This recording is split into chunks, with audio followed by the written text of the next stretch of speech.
Well, good morning, good afternoon, good evening to everyone. Thank you so much to tune in our podcast today. And we're so happy to meet with Amy. Hi, Amy. How are you doing? I'm doing great. I'm so happy to be here with you both. We're both very pleasure and so happy that we can make it work. And within our culture, so honored that you can share with us a bit about who you are and what you're doing, please. Yes, so my name's Amy Gallo. I'm an expert in conflict, difficult conversations, and relationships at work. I often deal with the messy people problems that people face in their jobs and in their careers.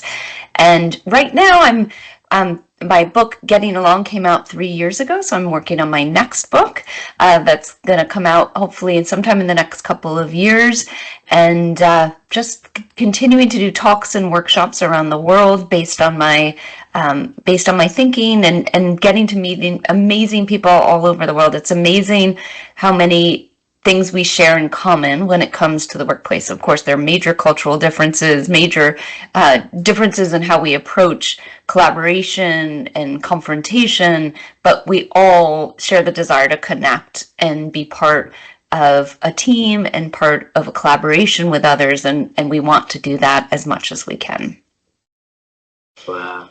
Amy, you have a journey of traveling the world and do so many beautiful things, amazing things, and you introduce to our audience in less than 2 minutes, and that's not fair for our audience. Okay, so we are going to travel time with you to figure out how everything started. So how does time travel sound to you? That sounds great. I wish I could do it every day. So this will be a treat. So we're gonna do it today, okay? So when I was if you come to Vietnam, and we would love to, if possible, we take you to our hometown. And now my hometown is in the middle of the country called Da Nang City, and I grew in that small town, very poor family. And one night we had electricity. The next night we did not have electricity at all. So my first dream about the world, the works that I want to do when I'm growing up, is to become an astronaut, flying to the moon, and seems to be cool. And Vivian, when she was little, she wanted to be a singer. And the life has taken us to a very different path. Then for Amy, when you were little, what was your first dream about, the works that Amy is going to, doing when she grows up? Yeah, I'm a little embarrassed to admit this, but in second grade, so that's when I was 8 years old in the US, my dream was to be the first woman president of the United States. And I was the kind of young kid who always wrote letters to the current president. I really believed, I was very nervous about nuclear war, for example, so I was always trying to advocate to end nuclear weapons. Even at a young age, I was very concerned about the world at large and about the safety of people. And I thought the best way to take care of people and to have an impact would be to be the first woman president. Obviously, that I did not become that. I still won't. But I think the idea of succeeding at that level, I was really given quite permission by my mom. I was raised by a single mom who worked very hard. She had her own business. She raised me and my brother, who is 4 years older than me. And she just always gave me the idea that I could do whatever I wanted. Not only that I could dream big and figure out what I wanted to do, but also I had to take care of myself. I had to make sure I couldn't rely on other people, a partner, a family member, society, that I really needed to be self-sustaining. And those two things, this idea that I can dream big and that I can be self-reliant, I can make sure I take care of myself while also taking care of others, have really driven my career and my life. I was actually talking to a family member over the weekend who really dislikes their job. And they're close to retirement. They're in their 50s. They probably could retire already, but they are hesitant. They're afraid. And I kept saying, just leave, do something else. If you're not happy, do something else. And she kept pushing back, and she said, I'm not like you. I don't prioritize. And I was like, well, it's worth it to take a risk if you're going to be happier. And I think that's another thing that I've made. My career is by no means linear. It's been very twisty, turny. I've taken opportunities for, that I didn't know what they were going to end up doing. I started things and then stopped them, all because I really wanted to be able to do something that made me happy and made me feel fulfilled. I didn't want to be in a career where I was waiting 5 more years to retire. I when I think about retirement, my partner and I talk about this, and I think, why would I retire? I love my job. I will have to do it differently, right? I will get older, my brain will change, my body will change. I'll have to do it differently. But I've always wanted to be in a career where retirement wasn't something I was heading toward, but it was something that would eventually come when I had felt like I had fulfilled my mission in life. Well, Amy, at 8 years old, your dreams to becoming president, to protect the world from nuclear conflicts and all the crazy thing that could happen with nuclear weapons around the world and all the wars, right? So was that happening before? Was that one of the seeds that leading to what you do? Your interest in the area of conflict management, or is already happened before that? I think that's probably one of the seeds. Another was that because my parents were divorced, I spent a lot of time really observing people, right? Because I was often, sometimes mostly I was with my mom. She raised us, but occasionally I was with my dad and his new family. I was often we were often with babysitters because my mom worked hard. We lived at times with my godmother. So I was always in these situations where I could observe people very closely. And I really spent a lot of time as a kid observing who was getting along with whom, where were their tensions, where were their conflicts. And it was both that idea of safety. I was very concerned about safety, but it was also trying to figure out, how do people relate to each other? How do people stay in relationship? How do they resolve things when the relationship gets tough, right? When someone is behaving in a way that isn't pleasing or is upsetting to the other person. And I think that observation throughout my childhood, right? Really spending time observing people, understanding what made them do what they do, what motivated them, what made them care about the world or disengage from the world.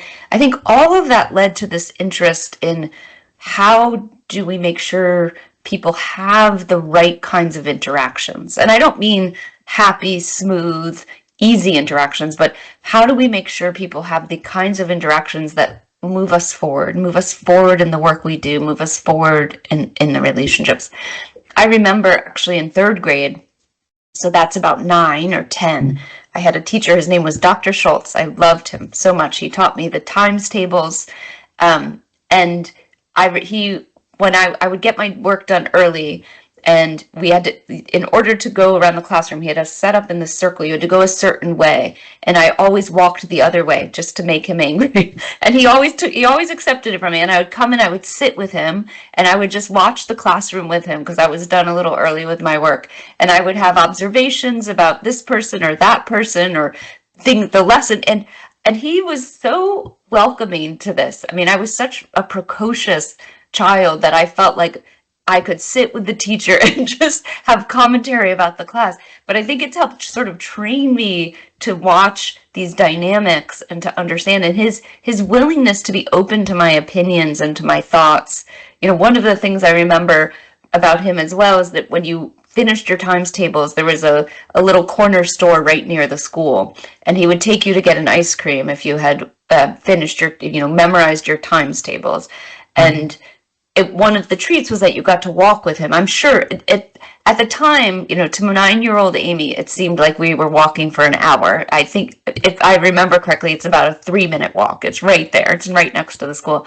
But you got to walk with Dr. Schultz, and again, he just sort of listened to you as a person, right?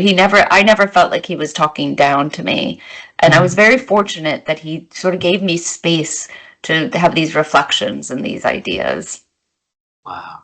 And how about your friends? How do they think about you, that little Amy? That's a good question. You know, a lot of my friends are friends I've had since about 12 years old.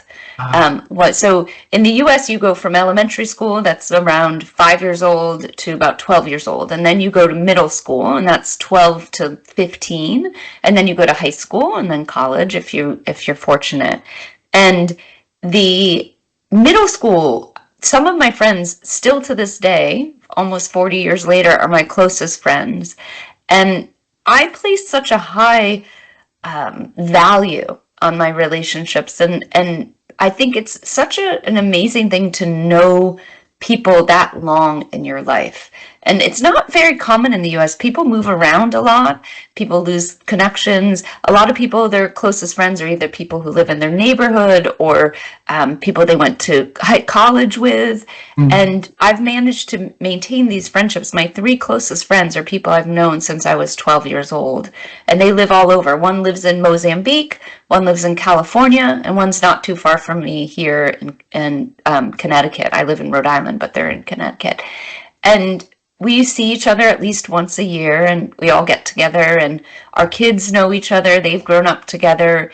And it's always hard to say. It's funny. I'd like to want to call them right now and say, what do you think, what do you think of that young?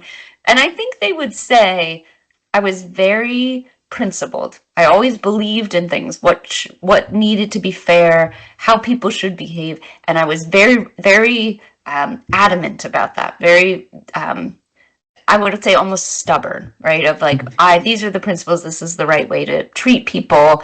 And I really believed in this idea of justice. I think I really got that from my mom, that everyone deserved to be treated equally. And we couldn't have a just, fair society if that wasn't the case. So I think they would say I was principled. I think they would probably say that I'm at times aggressive. That stubbornness comes out. I can sometimes be very direct with people. I tend to be kind, but especially with people I know or people who are violating those principles, I can be very direct and tell them that's not acceptable. You've got to do better. And so I think that's, and I think they would say that I'm also playful. Like I do like to really, because I find human interaction so interesting, I often like to play in how we interact.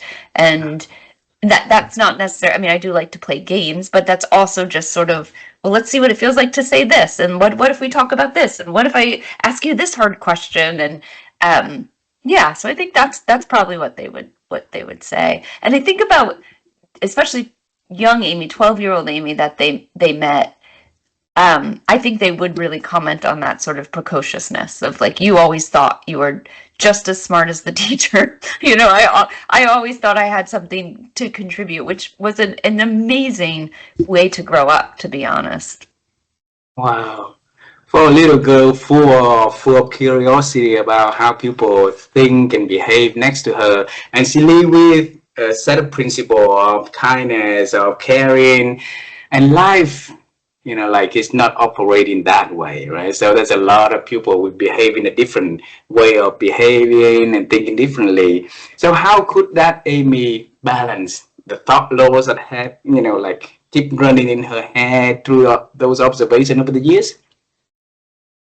Yeah, the balance of what I wish the world would be and the reality of the world, I think that's where that sort of like optimism, I think, comes in, which is that and rather than be, I mean, trust me, especially with the state of the world right now, there are times where I think, oh gosh, especially with all the things happening in my own country, I think we are not living up to this idea of equal treatment. We are not living up to this idea of fairness and living in a just world. And I can feel very despondent about that. But I think what I learned as a young age is that despondency will paralyze you. And instead of thinking, and this is very much something I got from my mother, instead of thinking the gap is so big between these principles and the way, these principles I hold dear and the way the world exists, it was, instead of thinking of that, thinking there's a lot of work to do. And what part of it can I do? Right? So focusing on not being overly idealistic and thinking we'll get there someday, but thinking, well, if I want us to get there, and there's other people who I'm working with who also want us to get there, what's the work that I can carve out and do to help us get there? And that meant different things at different times. I mean, I don't want to go too fast forward, but if we think about like when I started working and even in college, the things I was really interested in at that point, I was really interested in HIV and AIDS and how do we address HIV and AIDS globally. There had been a lot of progress in the US, but how do we address it globally? So that was one way. I worked for a food bank in San Francisco that helped serve people who were unhoused or food insecure. That was another way. And then I started to think about sort of bigger picture, how do we improve our relationships? So many people were suffering because they felt they couldn't do their jobs or they couldn't do the work they wanted to do because people were getting in the way, these messy dynamics. So then I started to think about, okay, how do I have an impact on that? And so I think along the way, that sort of balance you're asking about is not focusing so much on the gap and how far we are from the world I envision, but what's one step I can take to get there? What's one small piece that I can carve out? And honestly, meeting people like you, I'm like, wait, there are many, many people halfway across the world who are also interested and curious and care about how people interact with one another and care about the world being a positive, safe place. And so knowing that I'm doing just a small part doesn't feel sad to me. It feels like, I know there are many other people like yourselves, like others that are out there. And it's been one of the greatest privileges of my life to be able to get to meet so many people in different places who share those same principles. Wow. Well, before we move into the linear journey of your career, I want to ask one question about that period of time also. Like if you look at your superpower of observing, of curiosity, and the ability to take actions, small action towards something bigger, right? So is that in your genetics? So it means that you have it from your parents, or is it the environment that growing up and it make Amy, have that ability for herself? Yeah. If you had asked me before I had my own child, right? If you had asked me, I would have said, it's definitely the way my parents raised me, specifically my mom, right? She was principled. She believed in the world being a better place. She was constantly taking action. Her career was focused on making, particularly the place we grew up in, a better place. And she still does that. She's retired, but she's, involved in her community. She is focused on affordable housing in her community. I would have said 100% it's the way she raised me. But since I had my own kid, I now see you can't produce, right? Like it's been, my child's now 18, and I've watching her throughout her childhood.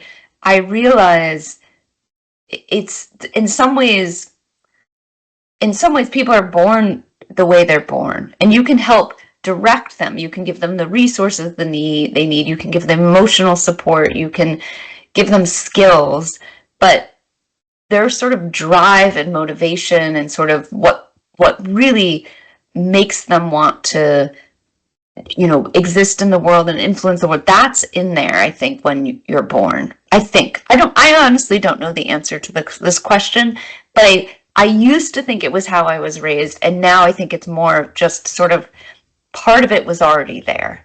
And what my mom did was cultivate that, not create it. Does that make sense? Makes a lot of sense. So the part inside of you that drive you out for, becoming an expert to solve better, conflicts, build better communication, build better relationships. How does all of that start when you started your career though, Amy? So it actually did. If you had asked me when I was at my college graduation to tell you what my career is going to look like, I could have told you what the first year was going to look like, but I had no idea what was to come. And I'm still in awe of people who have 5-year plans, or who really think, who say, these are the goals I want to meet, and here are the things. I've always been more focused on who do I want to work with. And it's less about the actual work itself and more who do I want to collaborate with. Now, I've gotten to the point where I'm really focused, obviously, on this area of work around conflict and communication and relationships at work. But for most of my career, I was just like, oh, this looks like an interesting opportunity. Oh, I'd love to work with this person. And it was not thought out in any way. So my very first job out of college, I actually got a fellowship from the university to study the response to HIV and AIDS in Russia. So I had studied Russian in college. I had studied, my major was sociology, and my thesis was all about the response in Russia to HIV and AIDS. So I got a fellowship to go continue that research. And I did that for a year. And if you had asked me, I would have said, oh, I'm going to do this work forever, because I loved it. I was passionate. I was really curious about it. I had actually never been on a plane until I was about 13. And then the idea that I was flying to Moscow was just so amazing to me. And now I think about all the places I've been able to go in the world, and I thought, 12-year-old Amy, that very optimistic person who wanted to influence the world, had never even been, outside of 3 states, and now I've been able to travel so many places. But so that was the first job, was really focused on HIV and AIDS. And then I found that food bank job when I got back from Moscow and the fellowship had ended. I worked at the food bank. I loved that job. Got to understand a lot more about the social dynamics, specifically in San Francisco where I lived, and the services that were offered. Got to understand a little bit more about how people end up in really dire situations. And then took a job with the San Francisco AIDS Foundation because a great job came up working with their needle exchange program. So helping IV drug users and injection drug users have access to clean needles so that they didn't contract HIV. All such interesting jobs. They all happened pretty quickly. And it was sort of always following, what was I most interested in? Who could I get to work with? What was going to be a day-to-day enjoyable thing to do with my life while having a positive impact. And then I'll tell you, the reality hit, which is that none of those jobs paid very much. And I had lots of student loans, which is very common in the US. I had lots of student loans from university, and I thought, I'm never going to pay them off if I keep doing these jobs. What can I do that will give me enough money to pay off the student loans, and then maybe I can go back to this work? And I was moving back. I lived on the West Coast, and I was moving back to the East Coast where my family was based. And a friend of a friend had started this management consulting company. And I have to tell you, I didn't even know what management consulting was at the time. I was like, what? And they're like, you just give advice to businesses. I was like, oh, that's good. I'm good at giving advice. I can do that. And I interviewed for this firm, and I went from having, jeans that were too nice to wear to work when I was working at the needle exchange to needing a suit. I had to go buy a suit for the interview. I literally, and this, I sort of can't even believe this is true, but I swear it is. I didn't even know what revenue and cost were, right? Like the basics of business, I just didn't understand. And, I grew up, my dad was a high school English teacher. My mom ran her own business. She was involved in politics. Like it just wasn't on my radar. But this firm took a leap on me. I mean, they told me after the interview, they're like, we're not sure you can do this, but we're willing to try. And I thought, okay. And I loved the people I interviewed with. I thought, this is interesting. I knew they would pay me well enough to start paying back my student loans. And that was the beginning of this career, because I was in lots of different organizations, right? As a management consultant, you get sort of put on a team that serves a particular client. They have a problem you're trying to solve. And for me, most of my colleagues were very interested in strategy. How do you help this company achieve its targets, achieve its 5-year plan? And I would sit in those meetings and just watch. I was back to that observing 8-year-old and watch how people interacted and how they would have difficult conversations and then move on, or a lot would be unsaid. And that was really, for me, the beginning. And I was lucky because there was a partner at that firm, Nico Canner, who really believed in me and really sort of took me under his wing. And he was working a lot on something they were calling at the time the informal organization. So you have the formal organization with the structure and the units and the teams, but the informal organization, which is like, how does work actually get done? How does information flow? How does power and influence work? And that helped me start this work around thinking about, particularly around conflict, and how do people have conflicts and resolve them? What happens when they don't have enough conflicts? What happens when they don't feel like they can speak up? And that was from that job. That was sort of the seeds were planted there. Amy, allow me to bring you to one of the day that you wear suits, and sit in the meeting room, observing the clients' conversations and your team to talk to your clients, right? And bring me to the moment that the idea of, hey, Amy, there's an opportunity for you to be specializing on learning about conflicts, about bringing, a resolution to conflict to corporate world. How did that happen?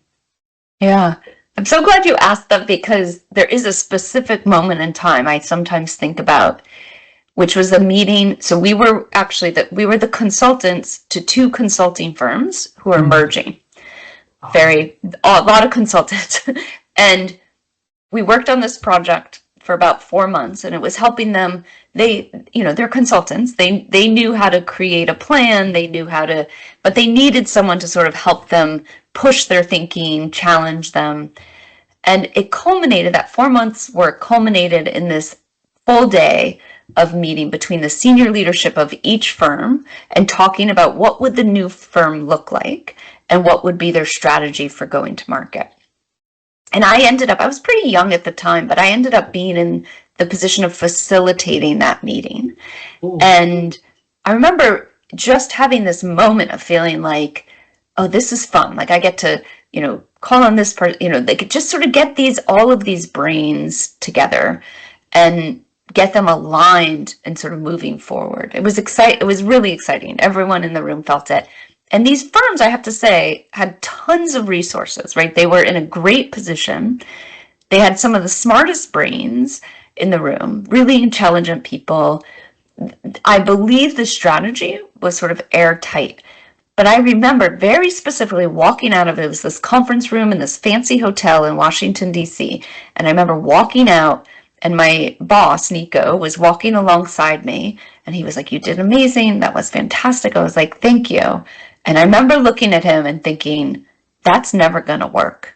That whole thing is never going to work, because those people are not willing to have hard conversations. They were willing to agree and say, yes, let's do this. But this underneath the surface of that 8-hour meeting was a lot of unspoken feelings, thoughts, ideas, concerns that weren't surfaced. And I felt responsibility, because I was like, well, I was the facilitator. Wasn't it my job to bring those things up? And I asked Nico, I said, we didn't talk about this. We didn't. He's like, don't worry, they'll get there. They'll get there. But in the back of my mind, I thought they'll never get there, because they haven't established the culture. They haven't established the psychological safety. And many of those people, as smart and talented as they are, do not have the skills to facilitate these really tough conversations about, well, merging 2 firms means some people are going to lose, right? What do we do about the people who are going to lose their jobs? What are we going to do about the people who are going to lose their status? What about the tough conversations we have to have with our current clients who aren't going to get the same services? That the projects are going to be disrupted.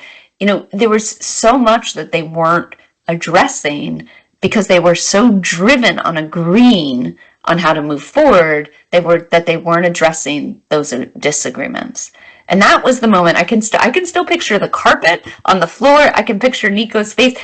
And I thought, oh, there is so much interesting work to be done around helping people have constructive conflict, creating the environments on teams and organizations where people can actually bring up these challenging ideas and maybe not resolve them every time, but at least surface them. So it's not getting glossed over.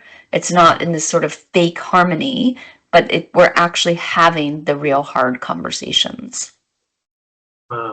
Amy, knowing you share that you're the person with problem solving mindset, right? And you saw at that moment that there's a huge, ocean of opportunity for you to research and dig deeper onto, human relationship, conflict, and communications, right?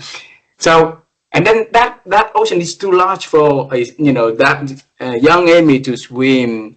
So what did you do at that particular moment to move the needle a little bit, start to swim and head into somewhere?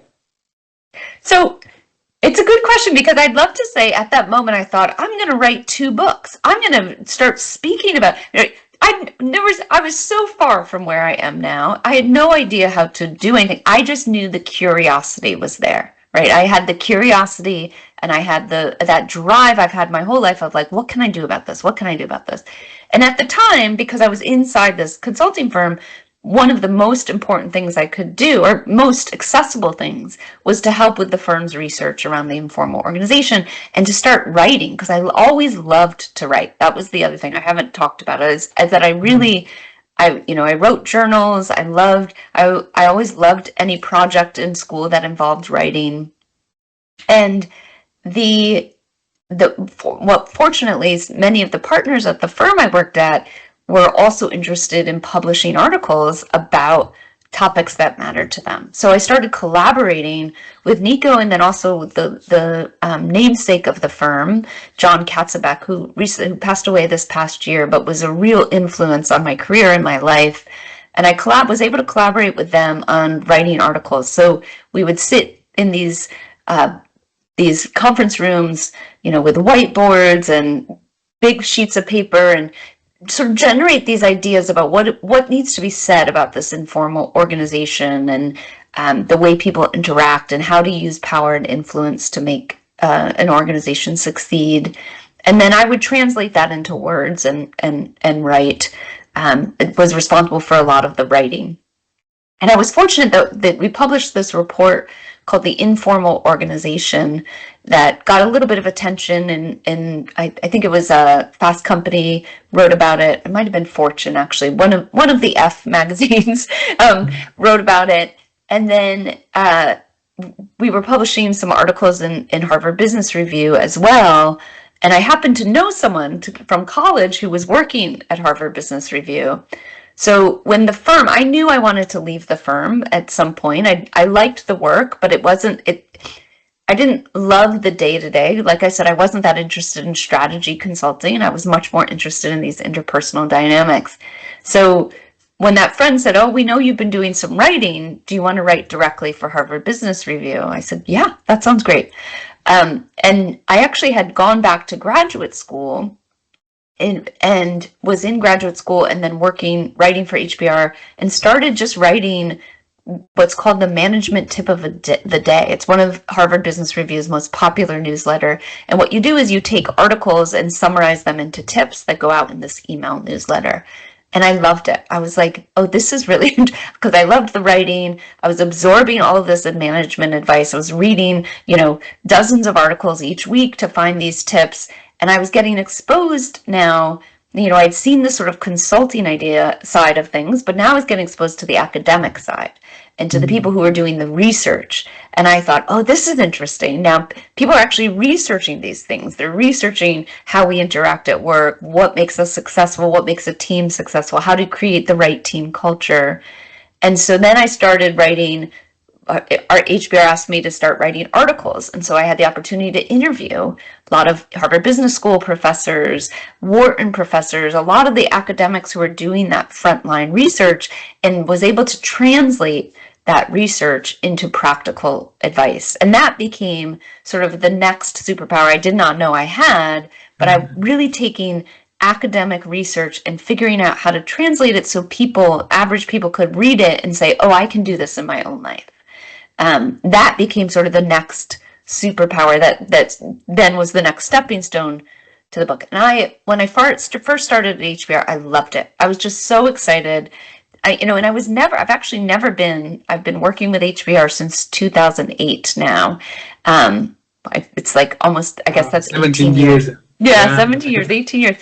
And I've never been full-time there. I've always done it freelance, partly because I've been doing lots of other things at the same time, which actually was another piece of the puzzle for my career, which is one of the reasons I didn't love the consulting firm, is that my curiosity meant I wanted to be doing multiple things at a time. And so being in a firm, doing the same thing every day was just not that interesting to me. And Nico, was that mentor at the firm, one day said to me, because I was talking about leaving, I had taken some time off. This was before I started writing for HBR. And he said, you're someone who I think will always have a portfolio career. And it was the first time I'd ever heard that term. It's become sort of more popular now. But it's this idea that you have multiple projects, right? And I assume it's the type of career so many people, have now. Rather than just being in one firm, that linear progression, they have a portfolio of projects they work on. And when I heard that, I was like, yes, that's what I want. And so when I started writing for HBR, I knew that was partly what I wanted to do, but there were other things I wanted. I wanted to get my master's. I wanted to continue consulting for organizations I cared about. I was mentoring students. I live in Providence, Rhode Island, where Brown University is. I was mentoring students who were starting, social impact projects. I was teaching, I eventually taught a class at Brown. So I was able to sort of follow all of these threads at the same time, all with this idea of how do I help people collaborate with others to sort of achieve their goals, to work through these conflicts and difficult conversations so that we are never in that situation again where I walk out of that room back at that hotel in DC and think, oh, this will never work because they're not talking. I wanted to be back in that room helping those people figure out how to surface the difficult issues. So you want to be back in a different role, wear different hats, and help them with the design of the solution that Amy Gallo is being able to do. Right? And my wife and I, we created a framework called NEWNESS. And that is the framework that Vivian was trying to combine all of the interviews that we had with amazing people around the world, who wrote books that sell best-selling internationally, who traveled the world to give, consulting, speakings, and do a lot of amazing things, right? And behind that success is the ability to entering onto newness, to find new things to explore, to let the curiosity lead the way. You exactly the same, like Nico was saying, you are a portfolio profiler, right? Yeah. So, and our commitment is to help other people to build that newness mindset for themselves, so that they have the confidence entering onto the world, a lot of, challenges, and being able to, make baby steps towards something new every day. And why a lot of people are afraid in the change. So for Amy, if you look at your life, like as a curious person, observing the world, watching the things people say and do, and working in, in a different industry, from academia, from NGO, from, professional service, to having your own consulting firm. And even like got interviewed for the consulting business, not even knowing what consulting business is. So that is total newness right there, right? So if you can give some words of advice, words of encouragement, the benefit of newness for other people to have that, comfortability and confidence to embrace newness in their life, what can you tell the people, Annie? Yeah. It's such a great mission. That you all are embarking on, or have embarked on, and could not had a lot of success with. I think one of the things, you could listen to this interview, right? And you could listen to my story and think, oh, she she was brave. She took risks. She was, willing to go for a job she didn't know much about, or try out writing for HBR when she had never really written for a publication before. You could say that I was being audacious, but I actually really wasn't. I mean, in some ways I was. If I look back, I can see that. But I actually really care about security and about feeling safe, right? Going back to that 8-year-old who really wanted the world to be safe.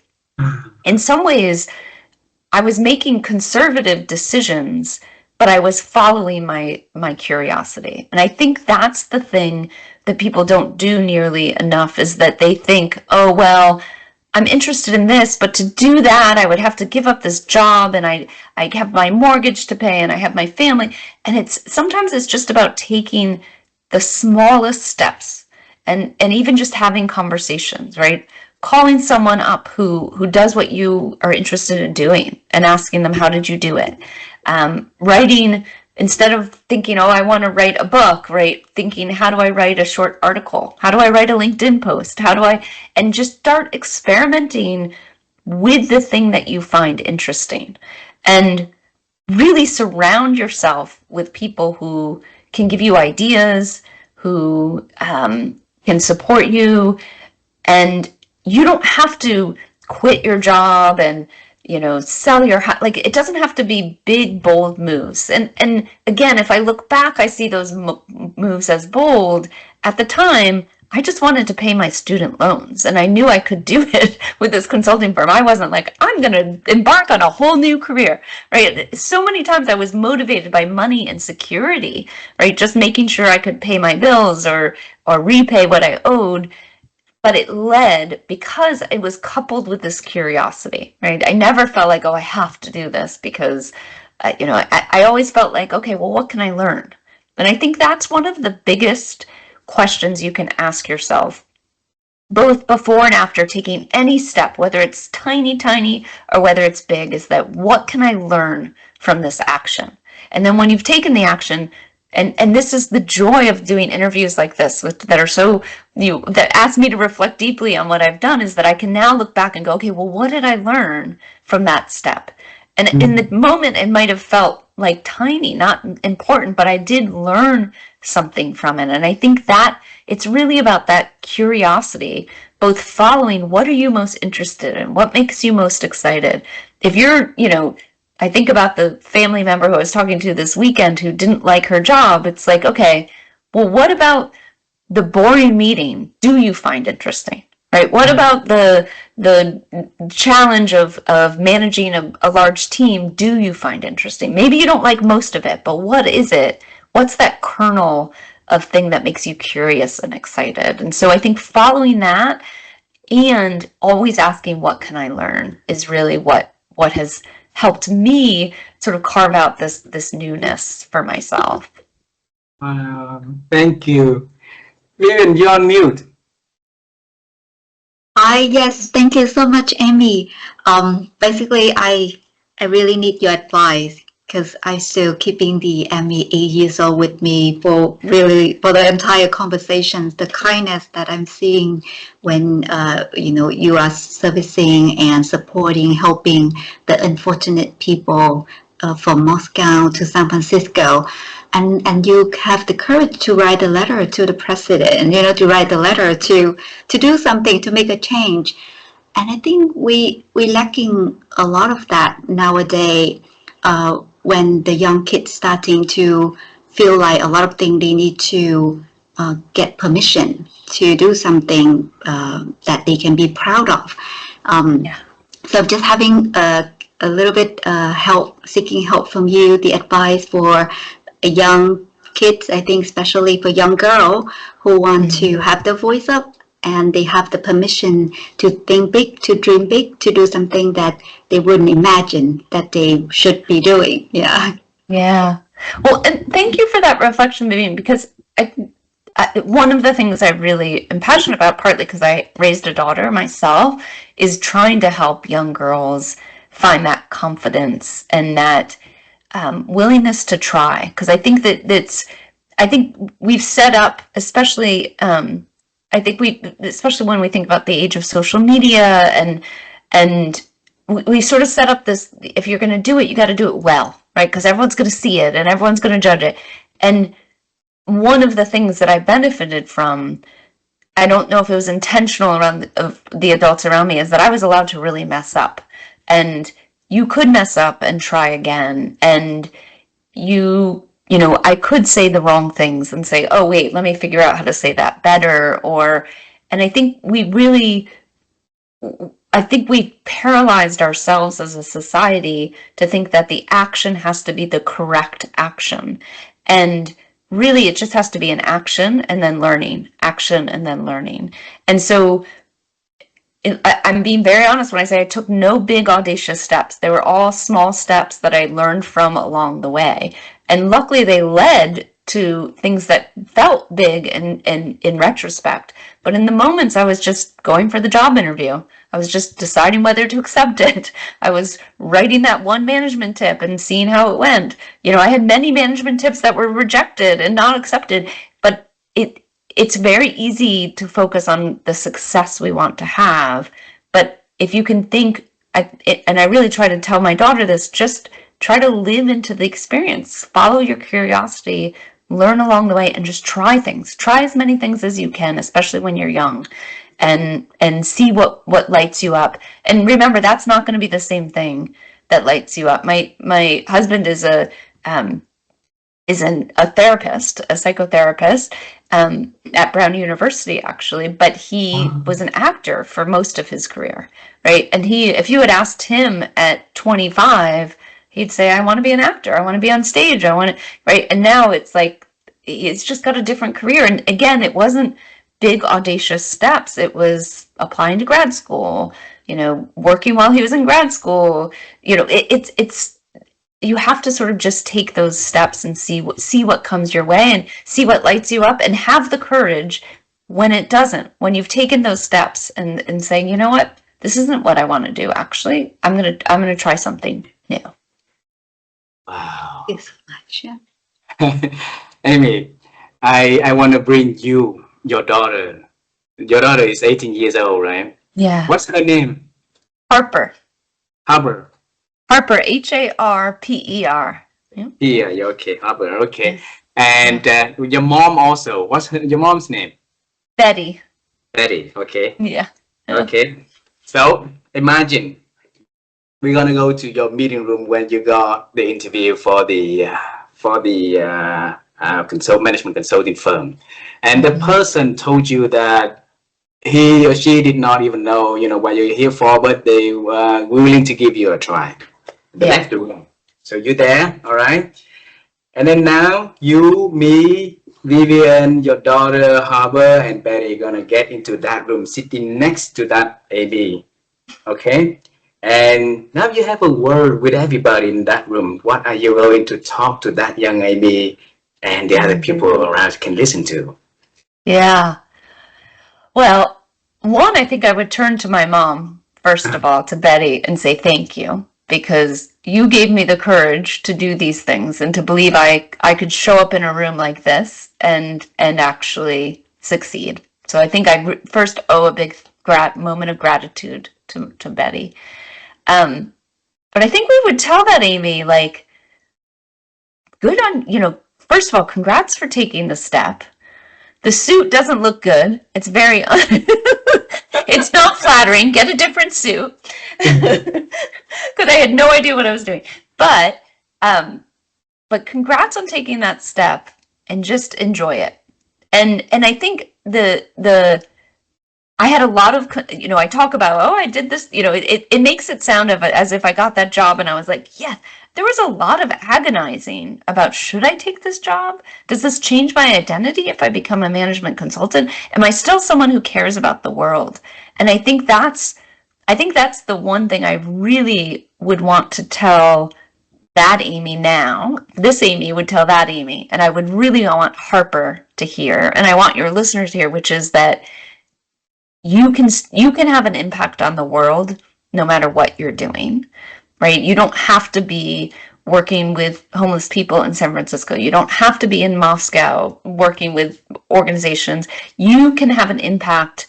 And in some ways, the largest impact you can have is to love the people around you and to treat them with kindness, and whether that's fellow management consultants or a client, or it does, just bringing that kindness and curiosity to every interaction you have does change the world.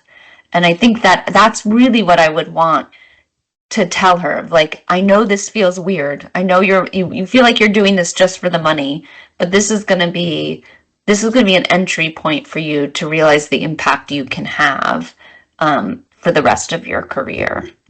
Wow. I was about to ask you, the tips that can, the one thing that we can help people to get into better relationship. You already answered this question, bring kindness and curiosity. So I revised the question. My wife and I, another part of our desire to do is to help people to improve their ability to think. And we believe that there's a lot of, if we can improve our ability to think, then we can take better action, and maybe that's how we can create a world a better place. And right now there's so many things that diminish in our ability to think. So the question, and having conversation like this, we always ask this question, and we're going to ask you also, Amy, is how have you been growing your ability to think? So there's two things that I try to do every day. I don't always succeed, but there's two questions I ask myself. One is if I have a strong emotional reaction to something. So like if there's a question you ask and I feel really excited about it, or I'm like, I don't really want to answer that question. Or more likely if someone sends me an email and I'm like, oh, like why did they say that? I try to think, okay, I try to reflect on the emotional response. Why am I having that emotional response? I think one of the biggest things getting in our way of thinking, of having new thoughts, innovative thoughts, of having strong relationships with people is our lack of emotional awareness and our inability to regulate our emotions. So, right, that email that comes in that makes me so angry, too often a previous version of myself would just write back, very angrily, and just feel very justified because they were not polite or they were wrong about what but now I really try to reflect, okay, why am I having that emotion? And then the second thing I try to do is ask myself at least once a day, what if I'm wrong? So what if I am making this big decision to work on my next book, for example, but what if I'm wrong about it? What if that's not a good idea? And it's not that I'm trying to convince myself, I'm not trying to be insecure. It's more I'm trying to think about things from all perspectives, right? And that it becomes incredibly important to do that in your decisions that affect other people, or when you're having a disagreement with people, right? Is that, what if I'm wrong about this? And you may not be, but just asking the question, I think, encourages you to see different perspectives. So both, trying to be aware of the emotions you're having and then trying to see things from multiple perspectives. In fact, my daughter, Harper, gets upset with me because sometimes she'll come to me and she'll be like, my friend did this. And I was like, well, why do you think she did that? She's like, I don't want to think about why she did that. I'm angry. I'm like, okay. And she says, you always take their side. And it's like, I'm not taking their side. I'm just trying to understand. But so I have to be better about letting her have her feelings. But then I think it is useful at some point to say, well, why is that other person behaving the way they are? What's motivating to them? What do they care about? Wow. We're still having so many questions for this conversation. We're coming to an hour already, Amy. So do you still have a few minutes for us to ask one last question or so? Sure, absolutely. That hour went fast, though. I feel like we haven't even gone into any question regarding to conflicts or anything. Yes. Yeah. And I think that your book is an international hit, been translated to so many languages already. And so let's ask something that nobody knows yet. Okay, so we talk about the past, the present, let's head into the future. And knowing that you are writing your newest book, Let's share with us something that we can, cheers with you, can celebrate with you, we can, enjoy and send you our love, respects, and, along the way for you on your path of writing the next one. Yeah. Well, I will tell you that it's actually at this moment, very moment while we're talking, the proposal for my new book is going to my publisher. So we can keep our fingers, all of us can keep our fingers and toes crossed that they love it and that they want it. So yes, that's something we're really, really hoping.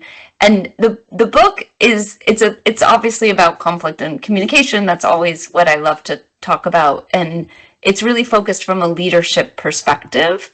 So how can leaders help their teams, right? So a lot of what I write about is the interpersonal dynamics. How do I deal with this coworker or my boss or the person I manage? But this is how do you lay the groundwork for a team to have positive, high trust, resilient relationships.